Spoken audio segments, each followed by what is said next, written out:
What's going on, YouTube? Welcome back to another video. So for this one, I'm just going to talk about modifications that I have planned or have been looking into for this bike. I guess I'll start with what is my purpose, what is my plan for this one. So this bike specifically, I want to learn and more experience more off-roading in general.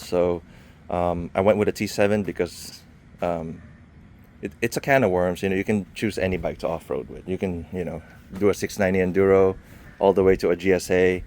But I chose the T7. It's just, I don't have to explain why a T7 is a good choice. So I'm just going to go ahead with talk about um, what I plan to add to this bike. It's already very capable. Out of the box, but it just needs a couple of things for me personally, for me to feel secure in taking it off road and living with it. So first of all, it's going to be crash cage, some kind of crash cage protection. Looking into that, different brands. There's a lot of offerings for this bike, so I have to like look at pros and cons, maybe weight, consider that, design and things like that too. Oh, sidebar, I'm lucky that this already came with LED turn signals that look good. I don't feel the need to change them personally, so that will stay. I don't need to. I don't feel like I need to change the windshield. It doesn't bother me. I don't hear any buffeting or anything like that when I ride it in the freeway. Works pretty good for me. Bark busters is the next item. So crash cage, bark buster is important. This is a little bit beefy plastic, but it's still mounted very flimsy like. So this is not gonna hold if hit a rock or something like. It's probably gonna snap over there. Also some kind of headlight protector. This one, I mean, it's fine and all, but like I think there's another one I saw that has a like a GS where it you screw it in here and it kind of goes over the headlight. Protected a little bit. I think it's not expensive. And what else did I see that I like? Fender eliminator. Many options for this. The one I want to go with is the one that retains the use of your stock lights, stock license plate lights, stock turn signals. I'm just going to reuse it. It's just going to be the mount that changes, so it becomes like shorter up here. And what else? The big ticket item, of course, that's been knocking on me is the suspension on this thing. I don't think it's made for somebody that's 220 pounds before gear, which I am. So um, I'm thinking about either, of course, I'm eventually going to work on the suspension of this thing. I'm just looking at options. I'm going to ask my mechanic, if I go with a Touratech one or a completely custom valving that he can do. So he's looking at options for my weight. But I think the Touratech is very, very competitive. For $2,000, you just kind of drop it in. So $2,000, I think, for the fork, and $2,000, I think, for the shock. So you kind of just buy it and it's already ready to install. You don't have to piece out parts from different manufacturers and hopefully they work together, that kind of thing. So that eliminates a little bit of guesswork or time-consuming research. Exhaust is quiet. I don't really care about like super performance on this bike. I don't want to do a full system and ECU tuning on this thing. I don't really care for that for this bike. I might just find a nicer looking can. I saw Wings is offering one. Akrapovic, of course. Arrow. There's so many. Yoshimura.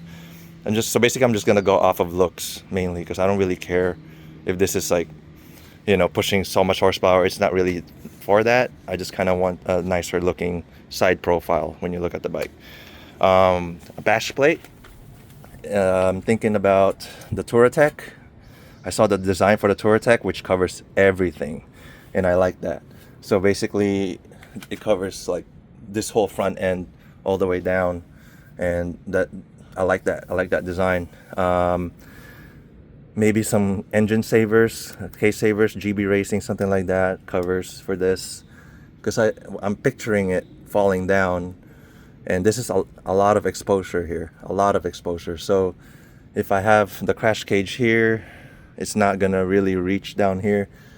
I can carry this bike. I'm fairly I don't want to say strong, but I'm fairly yeah, I can carry this bike. I tried to tilt it and carry it and muscle it around. I could do it, but you never know when you're on the trail, when you're off balance and your footing is not there. So I don't think I'm gonna drop it really hard like that into the engine, but you never know.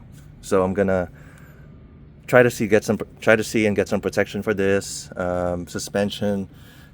Yeah, I'm looking at maybe 6,000 worth of parts already that I mentioned. So 4,000 in just suspension, cage, protection, bark busters. I think that's I'm looking at around 5 to 6 already of parts. But I think I don't even talk about luggage. So, but I think I'll delay the suspension until I use it for quite some time. I'll do the protection first, which is the crash bars, bark buster, the skid plate, and the fender eliminator. And I think I'll just use it as is like that for the meantime, and the headlight protector. So those are like $800 together, $700 together. Yeah. So far, if you guys have any thoughts and something I missed and something I should look into, other than what I already mentioned, the tires are great. I like the tires. Pirelli Rally STR. I like them. They work really well on the street. So they're not like usual knobbies where they're very squishy. They actually support you on the street. Other than that, nothing really else stands out. Would like to have some auxiliary running lights, I guess, fog lights eventually.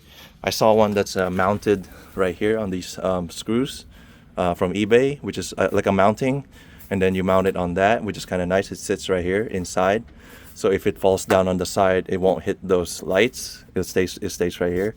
I kind of like that design, so I might look into that. I haven't tried riding it at night to see how bright this is, but it looks pretty bright. They're LEDs. Radiator guard. This one seems to be okay for right now. They're kind of similar to like a dirt bike style, like in the 690 Enduro, 690 SMC, and I never or haven't yet damaged my radiator with this kind of guard, and so it looks like it seems to be working pretty good. Yeah, I think the big ticket here for me, really, if I want to do everything, is suspension. The suspension on this is a little soft. I'm gonna mess with settings as best I can to see if I can just get away with it by just using the settings. It's very easy to adjust the suspension on this, so I kind of want to see if I can take advantage of that for right now.